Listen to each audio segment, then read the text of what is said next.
اس واسطے تو میں ہر خاتون کو تقریباً روحانی طور پر اپنی بہن کا درجہ دینا اور ہر اسٹوڈنٹ کو اپنے بچے اور بچی کا سارے روحانی بیٹے اور بیٹیاں ہیں.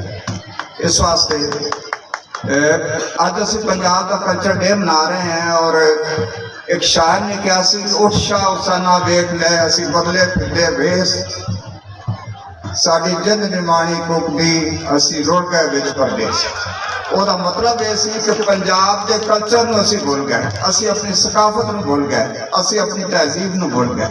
اور ایک اور انہیں کہا سی کہ بھی اج آکھاں بارش شان کی تکبراں وچوں بول تے اج کتاب عشق دا کوئی اگلا ورقہ پھول. ایک روئی سی تھی پنجاب دی تو لکھ لکھ مارے بہن اج لکھاں دیاں روندیاں تینوں بارش شان کہن. اٹھ درد مندا دردیا تک اپنا پنجاب اج بیلے لاشاں بچھیاں تے لو دی بھری جناب. بچی دی نعت تو بہت سن کے کو میرے دل دی جذبات بھی بہت طرح دے ہو گئے, بہت زیادہ دل وچ کیفیات پیدا ہوئی ہیں. اس واسطے میں اپنی گل مختصر کرتے ہوئے اسی اج پرکھ پڑچول کی تمام سٹالاں دی جڑی کمیٹی سی ਉਹਦੇ ਚ ਮੇਰਾ یونیورسٹی دی لیکچر بھی سن باقی لوگ بھی تے بڑے سوچ وچار دے نال اسی اس نتیجے تے پہنچے کہ سارے سٹال ہی بہت خوبصورت نے. ہر ایک نے پوری کوشش کی کہ بہترین انداز پھلاں دی نمائش بھی کی جائے کہ اپنے فن دے حساب نال اپنے محکمے دے حساب نال بھی بہترین چیزاں جڑیاں نے اس سٹال تے رکھیاں جان. اس واسطے بڑا مشکل سی مقابلہ ہے جو اس کو ججمنٹ کرنا اور دسنا کہ بھی کس طرح کیڑی پوزیشن بنتی ہے. بہرحال میں اگر اس کو شروع تو کر دیا تو پھر آخر میں 3 پوزیشن اناؤنس کر دیا گا کہ 8ویں نمبر تے ساڑھے خیال دے مطابق خدا بخش کا جڑا سٹار سی وہ آیا. 7ویں نمبر پہ آیا فائن لیزر سیلون جو ہے ہنان آئی. اور 6ویں نمبر پہ آیا حاصل جیولر. 5ویں نمبر پہ اپنے سیول ڈیفینس دا سٹار جڑا ہے بہت اچھا سی, بہت ہی اچھا سی, بڑا مقابلہ سی کلوز.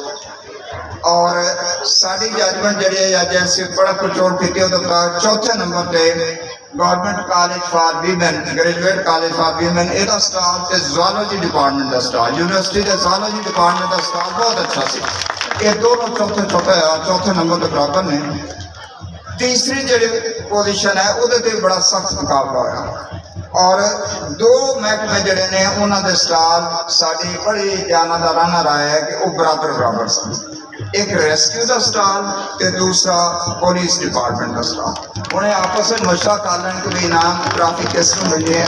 ساری ججمنٹ کا تیسری پوزیشن ریسکیو ڈپارٹمنٹ تے پولیس ڈپارٹمنٹ. اور دوسرے نمبر پہ آیا ہے ہیلتھ ڈپارٹمنٹ کا سٹار. بہت خوبصورت سٹار سی ہیلتھ ڈپارٹمنٹ کا سٹار جس کا ڈی سی صاحب نے فرمایا وہ پھل بھی سن وہ دوائیاں کے حوالے انہوں نے فیسلٹیز ساری چیزاں بہت ہی خوبصورت سٹار لگایا گیا. تے ہیلتھ ڈپارٹمنٹ کا سٹار جڑا ہے وہ دوسرے نمبر پہ آیا.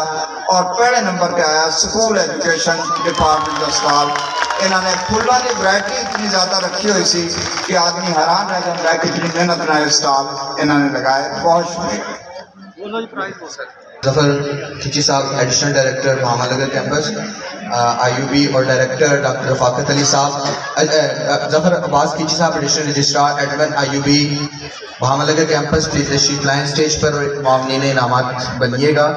محکمہ تعلیم سکول ایجوکیشن ڈپارٹمنٹ پہلی پوزیشن.